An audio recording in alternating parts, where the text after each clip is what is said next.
Coming up next on Let's Refresh with Apostle Stephen A. Davis. Get ready, because God's about to blow your mind.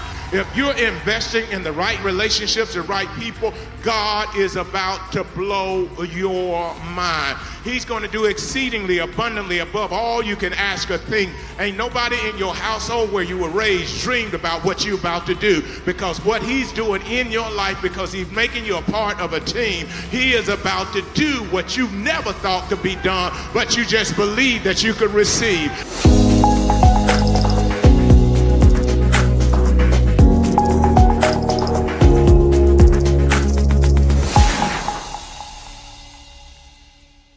Relationships are everything in the kingdom, and you will value them and you will protect them. There's some relationships I protect with everything in me. Nothing, absolutely nothing can devour a relationship that I've invested in for so many years. Nothing. Because I understand I need that relationship because I'm going somewhere. Touch your neighbor, tell them I'm going somewhere. If you're going somewhere, you need some relationships. Don't be fooled. You need a team. I'll talk about team on my last point, but you need a team. There has to be a team because you can't see everything. I'm going to do a men's service called Back to Back. And what back to back means, somebody standing with their back up against your back, facing something you can't see. So I'll do a men's service pretty soon in this year, back to back. If you don't have someone that's watching your back, then you don't know what's coming behind you, so you're going to be ambushed. And too many of us who are calling ourselves believers, we operate alone and we don't invest in relationships properly. You got to invest in the right relationships for whatever great thing that you're going to do. I could just live alone. I'm going to be honest with you. I could just live alone, but that's not beneficial to what I'm called to do. And that's not beneficial to you, because I only see one side of things if I'm alone. And if all you see is one side, you're always going to think you're right.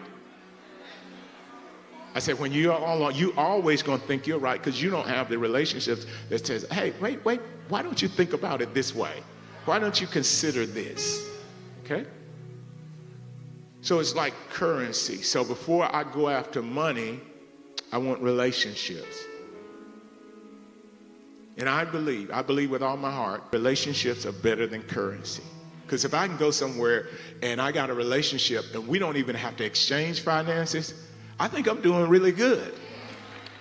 You would never start a project because you're waiting on resources. So you're sitting there hoping and praying.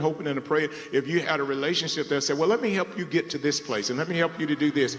And most people never start anything because they're waiting on the resources to get there. Nobody that does anything great starts off with all the resources. No one. So you got to understand that if you got the right relationships, people that can encourage you to move into what it is God has for you, and you need relationships to do that. Somebody looks at you, man, hey, you can do better than that, because you got to have some relationships that encourage you, because you're going to spend a lot of time around people who discourage you. And most of where you start is going to be around discouraging people. It takes a minute to get, so I can't just pick up the phone and call somebody I need sometimes. So most of the people I have access to are people that don't believe that I can do anything with my life anyway. Right? Is that okay?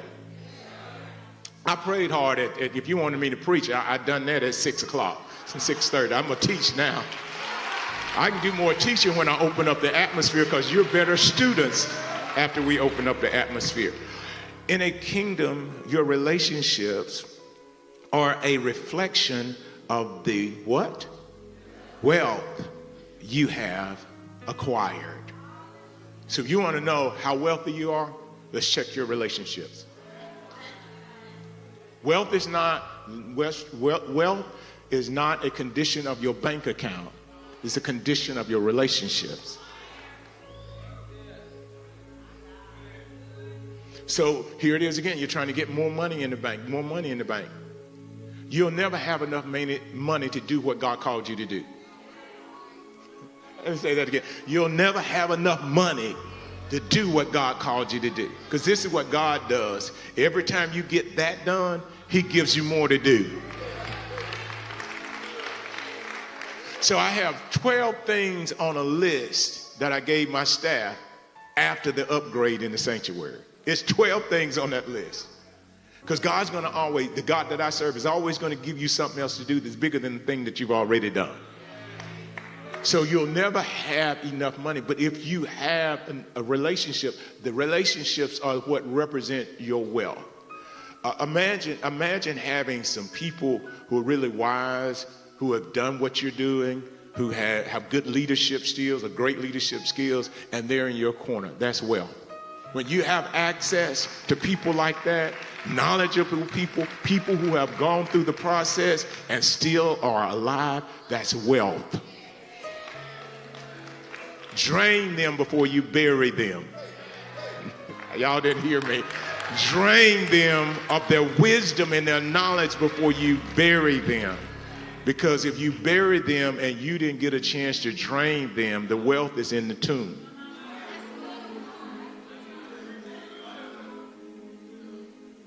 So these relationships are extremely important, and it's something that some parts of the church has gotten away from. So you can't move a church forward, you can't move a group of people forward until you get some right relationships. So not only have I been working on relationships outside of this place, because I'm called to do great things. Nobody can convince me that I'm not. So if I'm called to do great things, I've got to spend some time and invest in some relationships that are going to help me. I may not need them right now, but I am going to need them later. So if I start building that relationship right now, I'll have an open door. I'll have access. But if I just walk in, hey, who are you? Where'd you come from?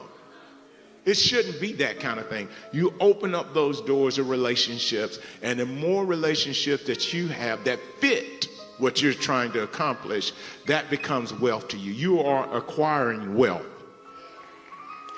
You are acquiring wealth. So those of you who just got lint in your pocket, look at your relationships. Don't look at your pocket. Look at your, I'm going to be okay. I'm hanging out with him. I'm going to be okay. I got this relationship with her. I'm going to be okay. I'm going to be fine. I can look around myself and say, I'm going to be fine. Some of y'all, I'm a member of Refresh. You're going to be fine. I'm associated with Refresh. You're going to be fine. You see what I'm saying? When you have those right relationships, you're going to be fine. Well, I thought you're just supposed to have a relationship with God. You're supposed to have favor with God and man. Let me tell you, my pastor, he had a heart attack while he was on the stage. Now, it doesn't make any sense normally for him to come back the way he did. But it was because of the relationships that he had that he recovered so quickly. That's why he recovered so quickly, because of the relationship. 3 of the doctors that worked on him were in his church. Three of them. Now, I don't know, I'm not a surgeon or anything, but when you can just receive a Band-Aid on your arm after the heart surgery, you know somebody. When he left the hospital with a Band-Aid because he had relationships. You want to know why the scarring is so great? It's because the relationships are so little. Anytime you don't have quality relationships, high-level relationship, there's going to be major scars. So this is kingdom stuff. These are kingdom relationships. Your recovery doesn't take as long when you got the right relationships. Kingdom relationships help you to move more freely in foreign territories. Kingdom relationships, because Nehemiah, he's moving. He's telling the king, I need you to leverage your relationships so I can move more freely in foreign territory. I'm going to Judah. I need to get through. So I need you to write a letter to get me to that place I'm trying to get to. I have a vision for it. I have a desire for it. But I need you to write a letter so that you can leverage your relationships to get me to that place that I'm trying to get to, that I feel like God has ordained for me to go there. So I don't know what I'm going to face, but I need freedom. See, some of y'all need freedom. Some of y'all are stuck. You need freedom to do what you do. If you are a leader, you need freedom. So you have to have those relationships that helps you to navigate freely. So I want to get to Judah, but I need the relationships that are going to help me to navigate to that place that I'm trying. I know where I'm supposed to go. So many people know where they're supposed to go, but they don't have the relationships to help them to navigate through those areas. And some of us got discouraged on the way. There's some areas in your life that got tough that didn't have to be tough if you use those relationships. So you're sitting there, you're on a 40-day fast, and all you need is a relationship.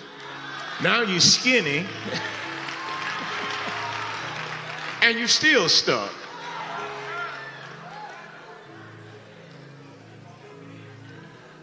When God tells me something, I'm wondering who?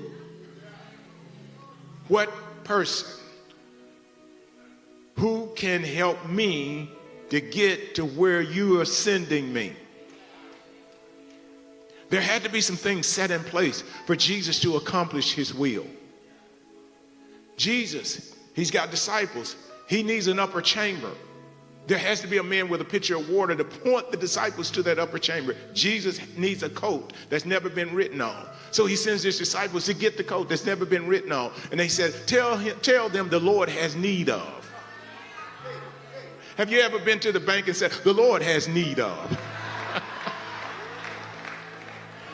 See, when you got relationships like that, I don't know who was communicating with the guy that had the coat. I don't know who was communicating with him. I don't know what conversation Jesus had with him, but I do know when they said the Lord has need of him, he released him.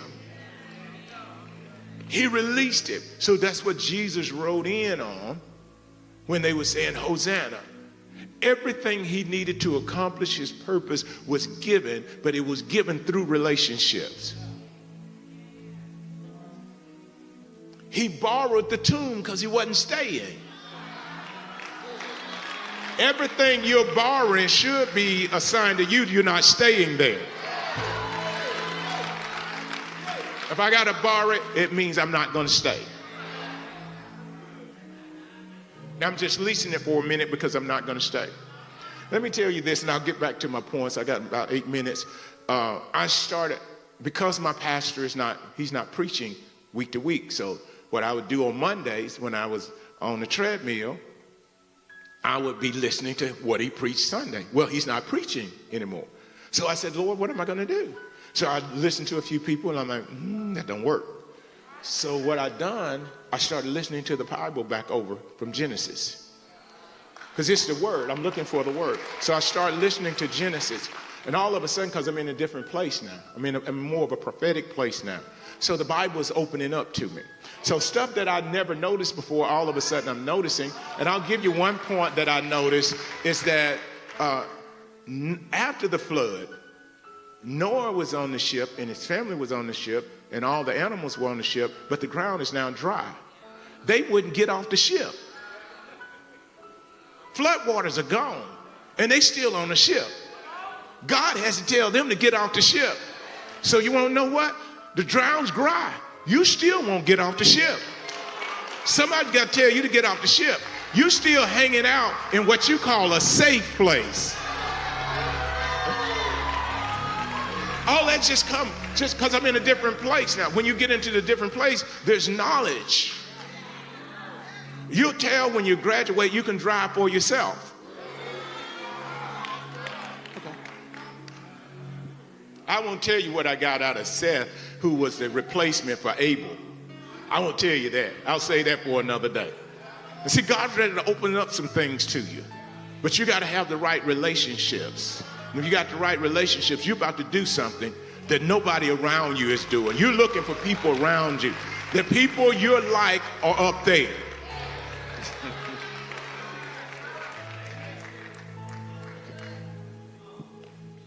All right. Extending your vision will require you to have relationships that bring safety and resources. Extending your vision will require you to have relationships that bring safety and resources. So I need a letter so that I'm safe, so the governor doesn't kill me when I come through his territory. I need to be safe. I need a letter so I can be safe. Not only do I need a letter, Nehemiah, so I can be safe, I also need a letter so that I can have provision. I need some timber. I got to build some stuff. So I need safety and I need resources. And anything you do beyond what you're doing, you're going to need safety and you're going to need resources. So we're not here because we prayed. We did pray. We prayed first. But then we needed safety and then we needed resources. The higher you go, the more you're going to need safety and you're going to need resources. So those of you who are dreaming and shouting and running about going higher, you're going to need safety and you're going to need resources. You're going to need safety because the ones who used to be your friends are going to hate you because you moved out of the place you were in. So you're going to need safety. You always think about you need safety from the people down the road, the ones who will harass you. Now, you need safety when you're trying to do something that they didn't have the mind to do. Because people attack what they don't understand.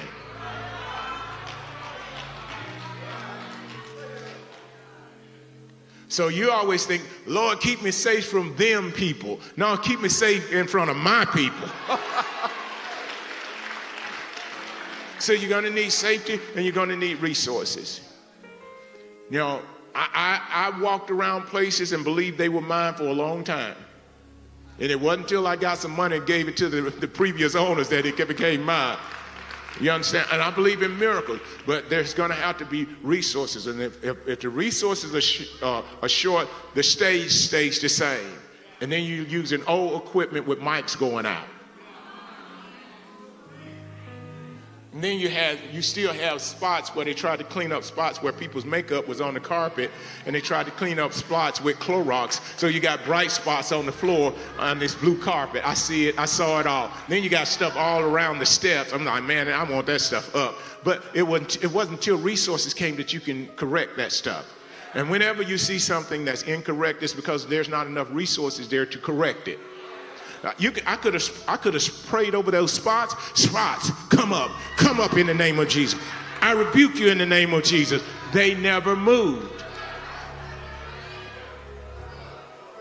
It was when we got resources that we were able to remove what had the spots on it. You got to have resources as well, and God wants to give you resources through relationships.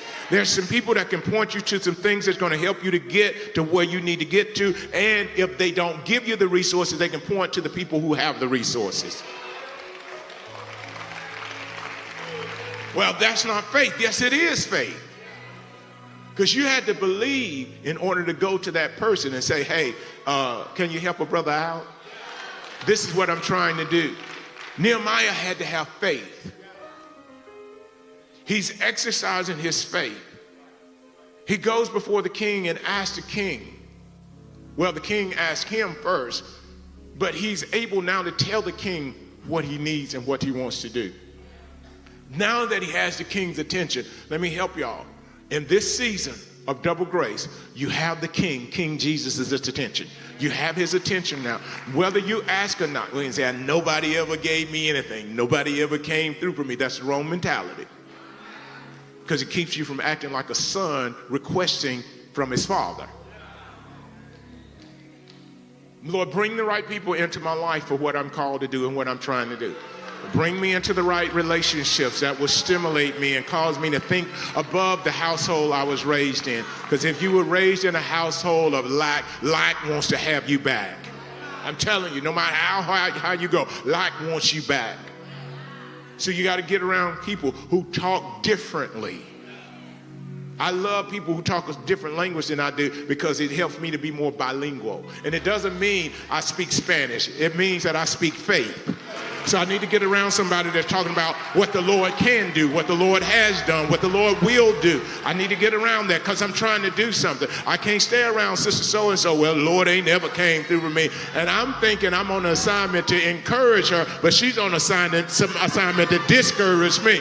So you can't stay around people who are always, woe is me. I got to get up out of this, y'all. I got to go.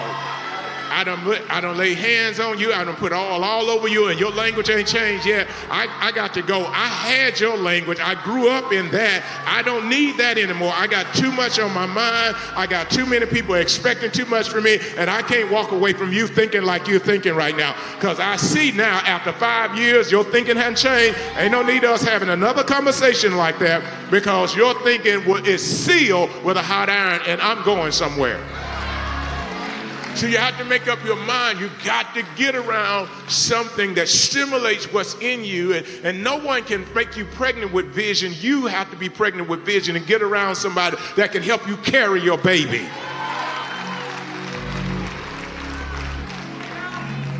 Some of you don't have the relationships that helped you when you're in that third trimester.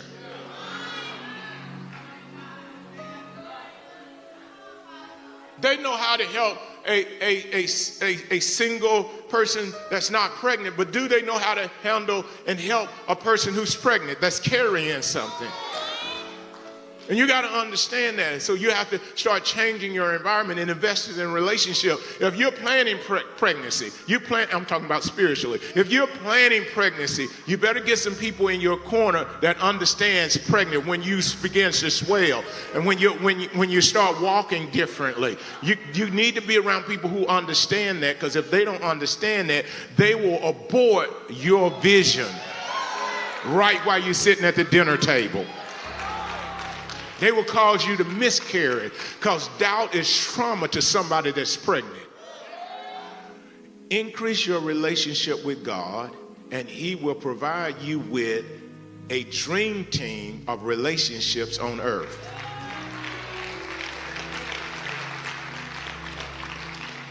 Increase your, y'all know what that's a dream team over there. Y'all are a dream team. We need more dream teams. So on the platform, it looks like dream teams. You know, when we walk out here, we're a dream team. I do most of the talking, but we're a team. You understand what I'm saying? God will give you dream teams and don't misuse the dream teams that God gives you. Value them. Give them certificates. You can always tell where a person is going. Look at their team. Look at a person's team. You can tell where they're going. You can tell what they're going to accomplish by the team that they have. So when you increase your relationship with God, He will provide you with a dream team. That's what He's obligated to do. That's what He gave Jesus. The 12, even though one was a devil, they were still a dream team. They were defeating devils, even though they had a devil with them, because it was a dream team. How do you know it was a dream team? When they got rid of the devil, they filled in now for Judas, got Matthias in there. Matthias now makes up the 12, and then they took over. Whenever you have a team, you can take over. Never get discouraged when you have the right team. If you got the right team, you're going to recover. If you have the right team, you're going to do more than you could do as a single person, because God is gracing you with a team. And when He graces you with a team, He's saying, I like you.